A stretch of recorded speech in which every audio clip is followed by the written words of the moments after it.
Assalamualaikum, Om Swastiastu, Shalom, Nama Budaya dan salam kebajikan bagi kita semua.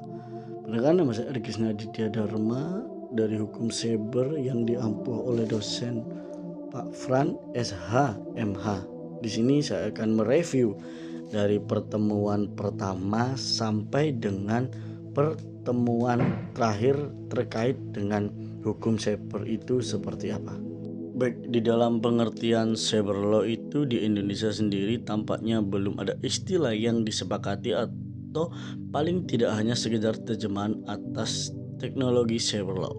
Sampai saat ini ada beberapa istilah yang dimasukkan sebagai terjemahan cyber law, antara lain hukum dunia maya, hukum teknologi informasi, dan hukum tematik.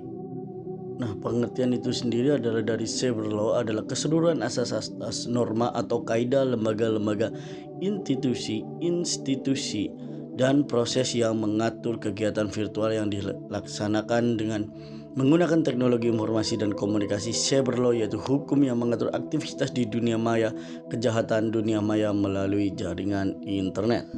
United Nations atau disebut dengan UN, modernisasi hukum pidana material dan hukum acara pidana nasional untuk menjamin dan memadai dalam menindak tindak pidana cyber itu mengadopsi upaya-upaya agar masyarakat, aparat pengadil dan penegak hukum peka terhadap masalah-masalah komputer, related crime, dan pentingnya mencegah tindak pidana tersebut. Nah, seperti dalam mengadopsi kebijakan untuk korban-korban. Nah, karena di dalam United Nations itu sendiri termasuk pengambilan aset yang diperoleh dari kejahatan dan upaya-upaya untuk mendorong korban agar mau melaporkan kejahatan kepada penguasa yang berwenang.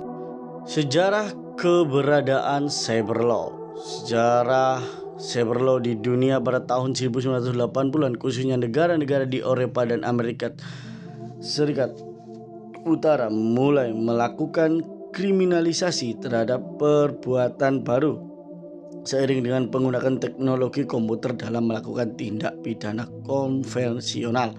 Nah, ada beberapa organisasi internasional yaitu OECD, usaha internasional pertama dalam memerangi tindak pidana penyalahgunaan komputer dilakukan oleh OECD antara tahun 1983 dan tahun 1985. Itu adalah sejarah dunia. Di dalam The Group V disebut dengan G8. G8 itu adalah kelompok-kelompok negara industri yang terdiri dari Kanada, Jerman, Prancis, Italia, Jepang, Inggris, Amerika Serikat, dan Rusia. Tidak boleh ada tempat yang berlindung bagi mereka yang menyalahgunakan teknologi informasi. Di dalam sistem informasi dan teknologi itu harus dirancang untuk membantu pencegahan dan mengetahui menggunakan jaringan, dan juga harus dapat digunakan menelusuri dan menemukan para penjahat dan mengumpulkan alat bukti. Nah, sedangkan yang di ke-10 adalah kegiatan di bidang ini harus dikoordinasikan dengan kegiatan yang berhubungan dengan hukum cyber law. CONCIBIOR atau disebut dengan COE adalah konvensi tentang kejahatan cyber. Nah, di tahun 2001 yang digagas oleh Uni Eropa, Convention of Cyber Criminal tahun 2001 itu merupakan regulasi internasional pertama yang mengatur tindak pidana cyber dan menjadi pedoman dalam regulasi tindak pidana cyber dalam hukum nasional. Tindak pidana yang berkaitan dengan konten yang berisi ketentuan tentang tindak pidana yang berkaitan dengan pornografi anak. Nah, tindak pidana yang berkaitan dengan pelanggaran hak cipta dan hak terkait itu ada di pasal 10. Jadi, sejarah cyber law di Indonesia itu dimulai dari tahun 2000 sampai dengan tahun 2016. Di tahun 2000 adalah pemerintah mulai menggagas untuk mengatur berbagai aktivitas di cyber crime. Sedangkan di tahun 2016 UU ITE direvisi melalui Undang-Undang Nomor 19 Tahun 2016 tentang perubahan atas Undang-Undang Nomor 1 Tahun 2008 tentang ITE. Itu adalah sejarah cyber di Indonesia. Dalam UGRESI ini sendiri adalah pertemuan 9 terakhir yang disebut dengan pengaturan cyber law di Indonesia. Itu meliputi kepastian hukum untuk mengantisipasi implikasi yang timbul akibat pemanfaatan. Nah, itu semua ada faktor pendorong terjadinya cybercrime, ada akses internet yang tidak terbatas, sistem keamanan jaringan yang lemah, dan kurangnya perhatian masyarakat dan penegak hukum.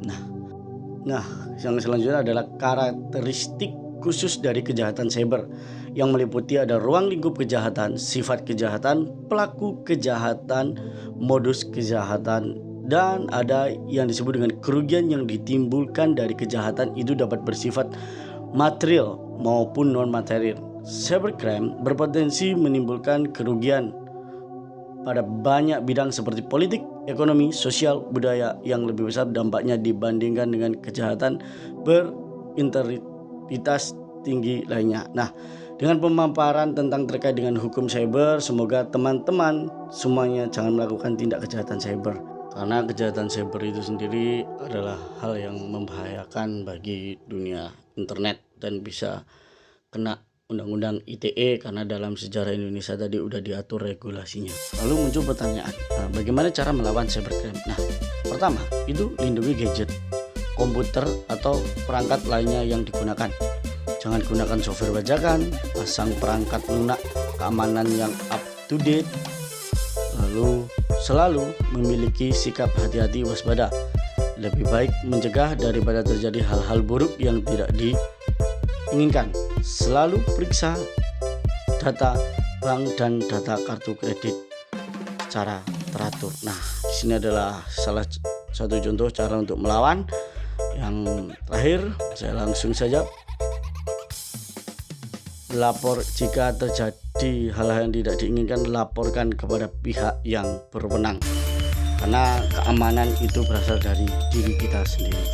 Sekian dan terima kasih. Semoga apa yang saya sampaikan bisa menjadi berkat bagi kalian semua dan jangan melakukan tindak kejahatan internet karena itu dapat membahayakan semua orang. Terima kasih, Tuhan Yesus berkati.